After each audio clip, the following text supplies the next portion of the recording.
వారికి ఇంకొకటి కూడా తెలుసు, రేవంత్ రెడ్డికి తెలియదని కాదు, భద్రాచలానికి ముప్పు అని మాట్లాడాడు. భద్రాచలానికి ముప్పు ఎక్కడి నుంచి ఉండదు నిజానికి? భద్రాచలానికి ముప్పు అంటే ఏమైనా ఉంది అంటే పోలవరంతో ఉంది. పోలవరం హైట్ పెంచితే, అందుకే కదా మా ఖమ్మం జిల్లాలోని 5 మండలాలు 7 మండలాలు తీసుకొని పోయి బలవంతంగా కలిపింది బీజేపీ ఆంధ్రాలో. పోలవరం ముప్పు కోసమే కదా మా భద్రాచలం కాన్స్టిట్యున్సీలో, పక్కన అశ్వరావుపేట కాన్స్టిట్యున్సీలో తీసుకొని పోయి ఆ మండలాలని 7 మండలాలు కలుపుకున్న మాట వాస్తవం కాదా? నీకు తెలియదా? నువ్వు గట్టిగా పోలవరం గురించి మాట్లాడితే గురువు గారికి కోపం వస్తుందనా? ఎక్కడి నుంచి ఉంది ముప్పు నిజానికి భద్రాచలానికి? ముప్పు అంటూ ఉంటే ఇవాళ భద్రాచలానికి అది ఖచ్చితంగా పోలవరం హైట్తోనే ఉంది తప్ప ఇంకో దాంతో లేదు.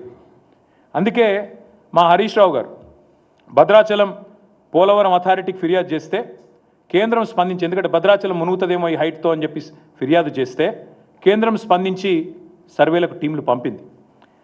ఇవాళ విచిత్రం ఏంటంటే ఏ రాష్ట్ర ముఖ్యమంత్రి అయినా తన ప్రయోజనాల కోసం, తన రాష్ట్ర ప్రయోజనాల కోసం గట్టిగా మాట్లాడతాడు.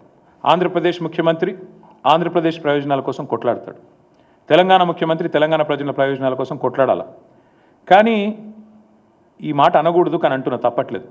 ఈ దరిద్రుడు మాత్రం సొంత రాష్ట్ర ప్రాజెక్టుల గురించే సొంత గడ్డకే ప్రమాదం అని వాదిస్తూ ఉన్నాడు. అది కూడా తెలిసి, తెలవక కాదు, తెలివి తక్కువతనం కాదు, అతి తెలివి. ప్రజల్ని మభ్యపెట్టొచ్చు, ఎన్ని రకాలుగా అయినా ఇష్టం వచ్చినట్టు మాట్లాడొచ్చు అని చెప్పి ఇవాళ మాట్లాడుతూ ఉన్నాడు. నేను ఆయన మాట్లాడిన తర్వాత చూసిన వాళ్ళందరికీ అర్థమైంది, రైతులకు కూడా అర్థమైంది. ఆయన ఏమంటున్నాడు? పరిజ్ఞానం ఉందా? తాటి చెట్టు అంత పెరిగింది హరీష్ రావు, ఏమన్నా పరిజ్ఞానం ఉందా అని మాట్లాడుతుండు. నేను అంటున్నా రేవంత్ రెడ్డి గారిని, పరిజ్ఞానం ఎవరిదో, మిడిమిడి జ్ఞానం ఎవరిదో మరి అందరికీ అర్థమైంది ఇప్పటికే. మీకు ఇప్పటికైనా కనీసం ఇప్పటికైనా జ్ఞానం తెచ్చుకోండి. దయచేసి దేవుళ్ళను కూడా మీ నీచ రాజకీయాల కోసం వాడుకునే సంస్కృతి బంద్ చేయండి. మీరు ఎన్నికల ముందు కూడా చేశారు ఇదే పని.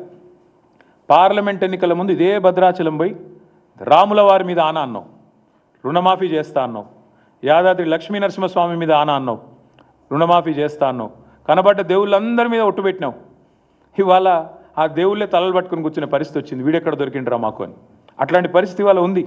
అంటే ఇవాళ మేడిగడ్డతో రాముడు మునిగిపోతాడు అంటే ఆ రాముడు కూడా కోపం వస్తుంది. రేవంత్ రెడ్డి గారు దయచేసి ఒళ్ళు దగ్గర పెట్టుకొని ఉండు.